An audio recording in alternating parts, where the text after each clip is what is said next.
This creature-shaped, sad little guy is the Sunda stink badger.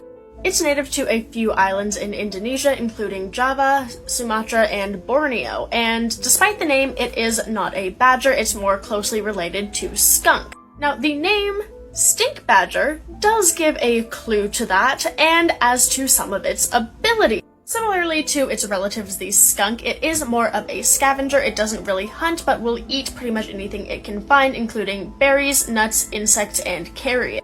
And also, similarly to the skunk, it can smell very, very bad. It has anal secretions, which is a brilliant phrase, that it can spray out of its glands in times of threat, up to a meter in distance, and it smells very, very bad.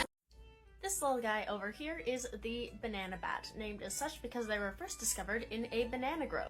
They are endemic to a few areas in Mexico, and they have one of the smallest ranges of bats, only being found in a very few specific areas. They have a very interesting face shape, and that is due to the food they eat. They almost entirely eat nectar, specifically from flowers with a long trumpet shape. So the shape of their snout, specifically the long what is called rostrum, helps them get deep into the flower where they can easier access the nectar.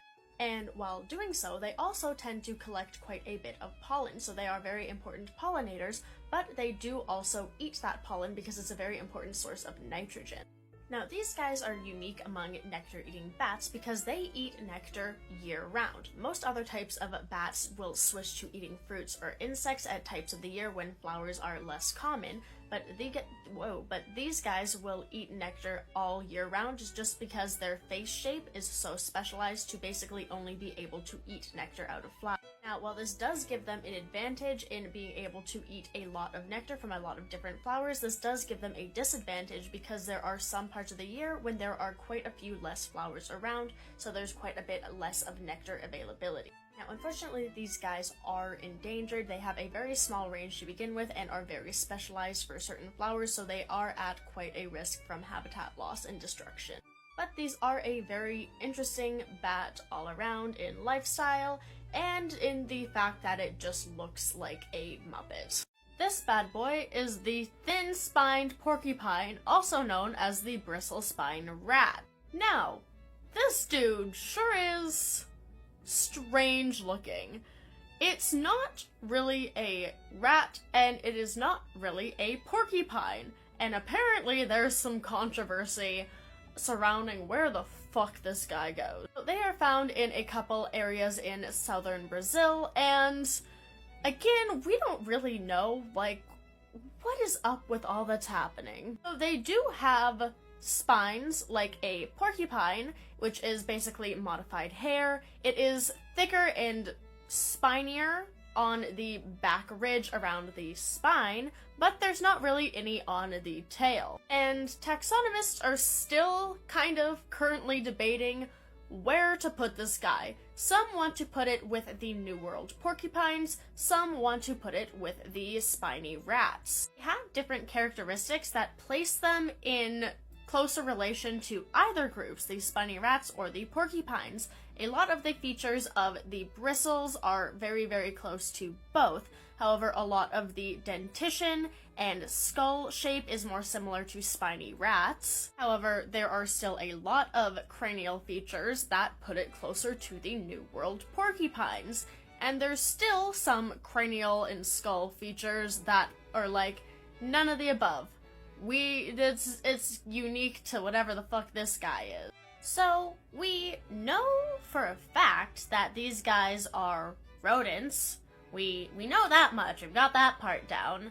But we still don't know what family to place it in. Is either the family of the New World porcupines or the family of the spiny rats. Now, there has been some mitochondrial genetic analysis that places the thin-spined porcupine or the bristle-spined rat into a category slightly closer to the New World porcupines than to the other spiny rats. However, it is still being researched, I guess, and is still up for debate. Now, we really don't know yet. It's still a pretty hot taxonomy topic, apparently. However, unfortunately, these guys are becoming rarer, they're becoming more vulnerable due to largely roadkill and poaching.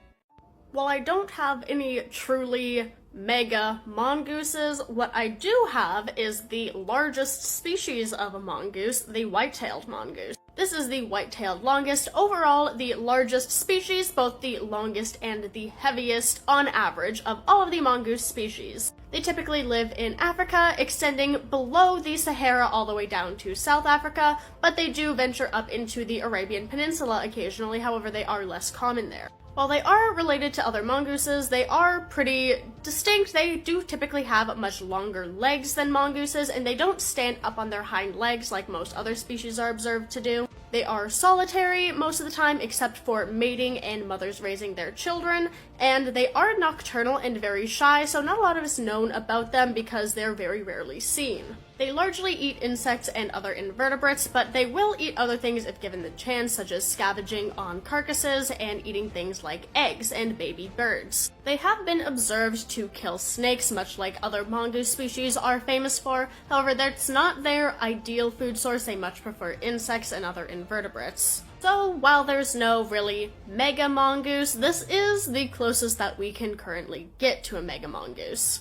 Here are some differences between the American and the European badger because my last video on this got muted for some reason. So, American and European badgers are both badgers in the mustelid family, however beyond that they're not the most closely related things, and they do fill a similar ecological niche but on separate continents. They both are very powerfully built, short and stocky, with long claws that are almost entirely meant for digging. However, there are quite a few differences. The European badger is actually larger than the European badger in both length and weight. They also tend to have a shorter lifespan in the wild, however in captivity they are relatively the same lifespan.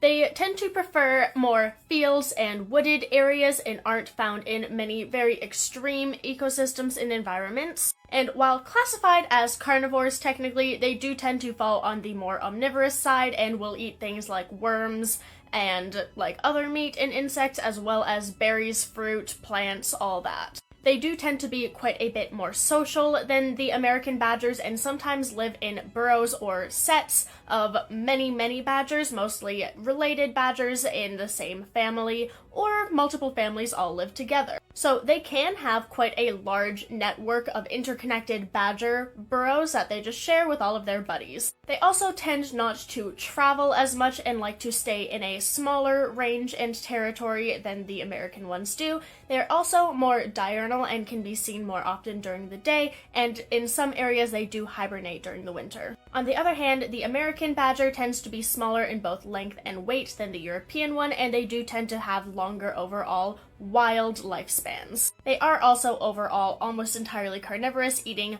almost all meat, but have been observed eating other things like some plants and honey, but they have a way more meat-based diet than the European ones. And while they do prefer less extreme environments like woods and grasslands, they can be found in more extreme and less... And while they prefer less extreme environments like the woods and grasslands, they can be found in less hospitable places, such as mountains or deserts. And while they have been observed going out in the day, not uncommonly they do tend to be more nocturnal, and they don't really do true hibernation. They are less active during the winter and spend a lot of their time sleeping in their burrow, but it is not actual hibernation like the European badgers do.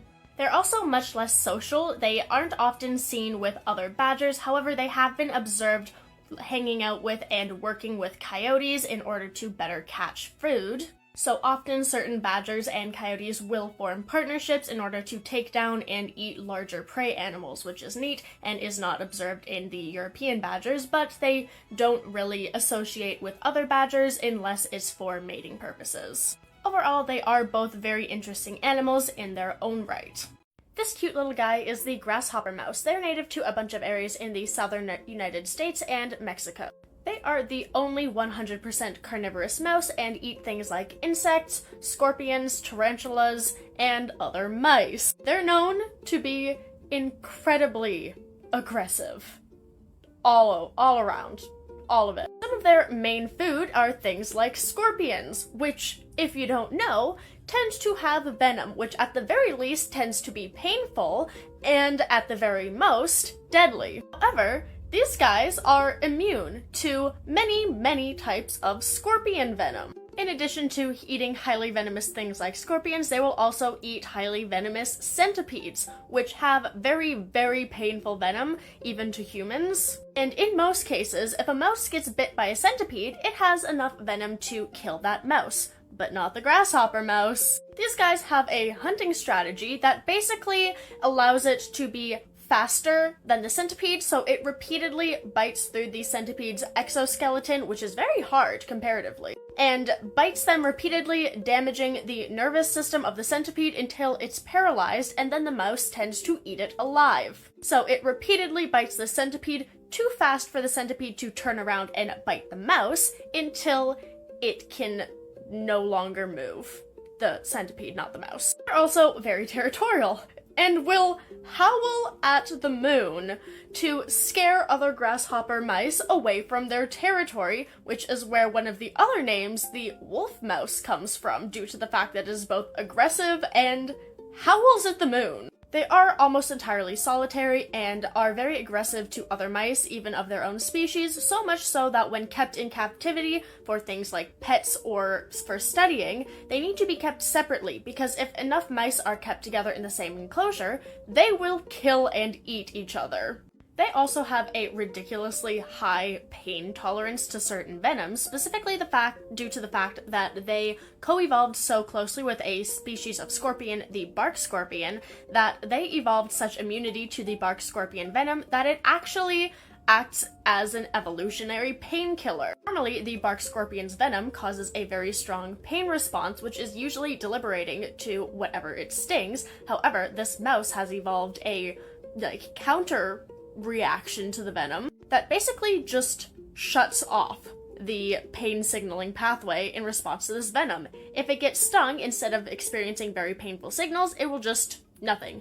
No pain stimulus whatsoever, so the venom essentially has no effect. This is due to a bunch of interesting adaptations and a bunch of different cellular pathways that I'm not going to go into, but it has been used in research into pain medication. So by implementing the same cellular pathways that allow this mouse to not feel pain from the scorpion sting, painkillers that work in similar ways are looking at being developed, which is very cool. Let's talk about some of the best and cutest and most amazing animals to exist currently. This is the kangaroo rat, and he is beautiful, he is perfect, he can do no wrong. So they are neither kangaroos nor rats, one of which is a little bit more obvious than the other. They are rodents, but they are not rats. They are in their own family, so they are related to rats and mice, but they aren't in the same family as them, so somewhat distantly related. And besides being perfect and adorable, they also have a very distinct way of moving, which is where they get their name. Kangaroo rats have very strong and well-developed hind legs, which they use for hopping like kangaroos. They move in what is essentially a bipedal manner, so only or almost only using their back legs for locomotion and using their front legs. And they use their front legs mostly for grabbing and holding things and less for actual locomotion. They don't walk on all fours, they tend to hop on their hind legs like kangaroos, hence the name kangaroo rats. Now, kangaroo rats live largely in dry and arid desert and prairie environments throughout most of the United States, as well as some areas into Mexico and up into Canada. Unfortunately, they are not in my province of British Columbia. They're largely in Saskatchewan, which, I mean, I guess Saskatchewan has to have something going for it, so might as well be kangaroo rats. Now here is another perfect special little guy, the long-eared jerboa. Now, they have evolved to fit a very similar niche to the kangaroo rats. They move and act in the environment in essentially the exact same way, however, they are not that closely related. Jerboas are also rodents, however, they are in a different family than both rats, regular rats, mice, and kangaroo rats, so they are somewhat related, but not closely. They are kind of their own thing. Now, like I said, they move and act very similarly to kangaroo rats, hopping on their hind legs, being essentially bipedal, but they are mostly found in areas of Africa and Asia, but once again, very dry desert areas. And I personally like the Jerboas even more than the kangaroo rats, even though I absolutely adore both. I just think the long ears really sells it. And then finally, we have an even smaller model. This looks like in between the Jerboa and the kangaroo rat. However, it is a type of Jerboa. This is a pygmy Jerboa, and within pygmy Jerboas, there are also a few different species. These are related to the long-eared Jerboa, like I showed, and they're found in similar areas, though largely in Asia instead of Africa, in areas such as like Pakistan, Afghanistan, Mongolia, as opposed to some areas in Africa. However, they do frequent very similar habitats. All three of these guys that I just showed like hot, dry desert areas. And they are very, very well adapted to those areas. They need very little water, and they're very adapted to hot, high temperatures and hot sand. And they are very good at evading other desert predators, specifically things like hawks, owls, and snakes. Overall, I am absolutely obsessed with all three of them. They are perfect, they are amazing, and I absolutely adore them. This is the Muntjac deer. On the surface, it looks like a relatively normal deer, just a little guy, but there's a lot of interesting things about it. First off, it has both antlers and fangs, which is very interesting. The fangs are more used for defense and territory, while the antlers tend to be a little bit more decorative. But this is the most interesting thing about it. Those are scent glands. So this isn't some weird alien mutant deer, it's a regular deer with some really, really weird looking scent glands. So the scent glands have multiple functions, including marking territory, as well as communication and mating purposes. So basically it's like, hey, this is where I live, stay out of here, and also DTF. They are native to a bunch of areas in Asia, such as India and Sri Lanka, but there is actually an invasive population established in the UK. Either way, just a weird-looking little deer, but not an alien. Weasel war dance. Yeah, that's the thing. So the weasel war dance is a behavior that is noticed typically in stoats, also known as ermines, which is this little guy up here, but it's also been observed in domestic ferrets as well as black-footed ferrets, and it sure is fascinating. So basically, the hypothesis of the weasel war dance is that it is a hunting strategy that is used to kind of confuse and disorient prey. So basically what it consists of is a weasel, stoat, ferret, whatever, just kind of running and bouncing around and flipping and rolling over just like this. The kind of hypothesis as to why this occurs is that it's the weasel trying to confuse and disorient its prey, in this case the rabbit, in order to get close enough to it that it can just dart in super fast and take the rabbit without the rabbit even noticing. So the weasel is essentially putting on this show, and this rabbit is kind of just like, what the fuck are you doing? And is just kind of sitting there watching this weasel freak out.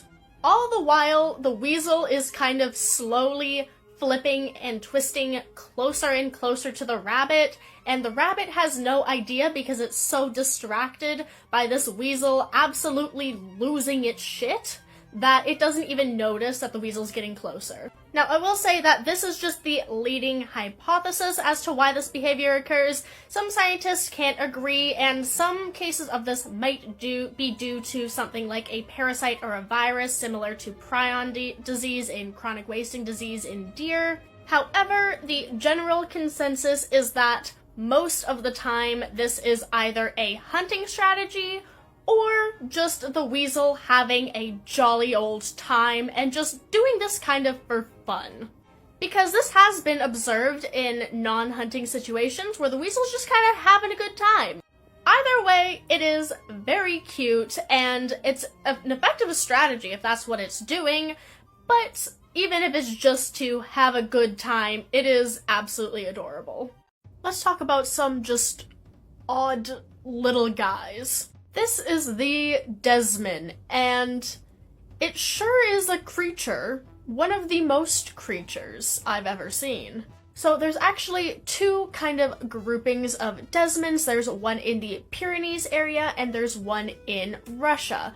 Like two kind of subgroups. Unfortunately, both of them are endangered, with the Russian being critically endangered, which is very unfortunate. However, we're just kind of, this isn't an endangered species spotlight, we're just talking about how odd they are. So the Desmans are actually a subgrouping of moles. They're related to moles and their other relatives, which is interesting because they are considered to be amphibious. So they're not amphibious in the same way that frogs and like newts are amphibians. That's a different grouping. They're amphibious in the way that they spend about 50-50 equal time in the water as well as on land. So they are diving animals. They spend a good amount of time in water and they have very good adaptations for that. They have small eyes and internal ears, which means they don't actually have an outside ear, which allows them to be covered when diving, so water doesn't get in their ears. Also, their nostrils can close to allow water to stay out when diving. That was odd phrasing. Their also weird nose serves another purpose, as it kind of acts as a shovel and just like a detector to kind of shuffle around the bottom of creek beds and ponds to find anything that it wants to eat, which is largely insects or other aquatic invertebrates. The claws look similar to a mole's, and that's used for digging burrows in the sides of streams and creeks and ponds. They kind of dig little burrows where they raise their children. They also have very, very strong musk glands, which releases a incredibly bad scent when they're threatened, kind of like a skunk does, so be wary of these guys because they smell real bad.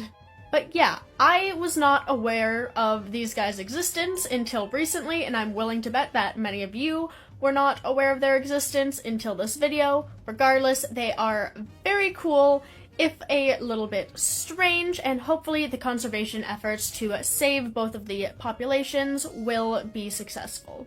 Here's an animal you may not know exists, the moonrat. So this weird looking little guy is the moonrat, and while they are not rats, they certainly are giving ROUS, rodent of unusual size. However, they are not rodents. The thing that they're most closely related to is the hedgehog. They are native to a bunch of areas in Southeast Asia, including Thailand, Myanmar, Malaysia, Sumatra, all around there, and from what I can tell, they serve a similar ecological niche to the American opossum, and they also do look rather similar to the American opossum if it got mixed with a rather large rat.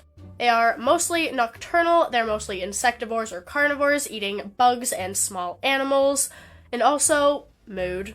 Yeah, they're just a cool little guy that I did not know existed until recently, and I'm willing to bet that unless you live where they are, you didn't either. Did you know that armored rats are a thing? Because they are, and now you know.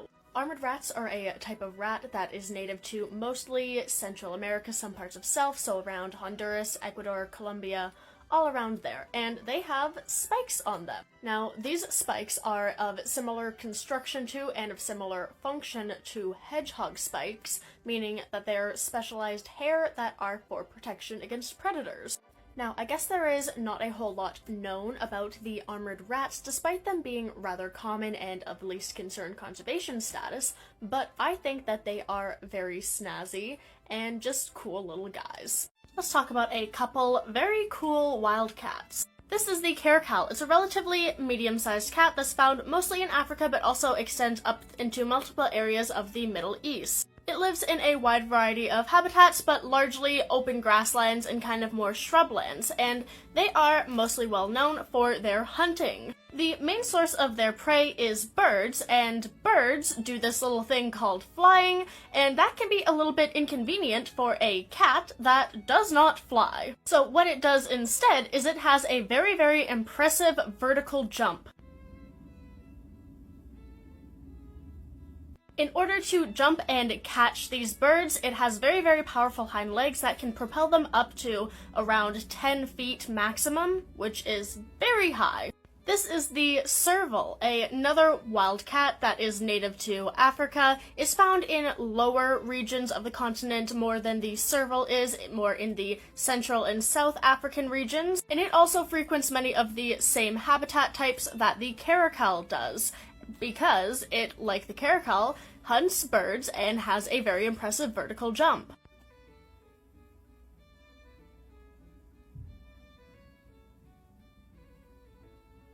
Both the serval and the caracal are very successful hunters due to them fulfilling a niche that not a lot of other animals can fill, and they are very well adapted for the type of prey that they hunt, so they are just overall very cool animals. Now, I do have to add, at the end of this, servals and caracals, neither of them make good pets. Especially on TikTok, you see floating around servals and caracals as pets. They do not make good pets. They are much larger than domestic cats. They are not domestic at all.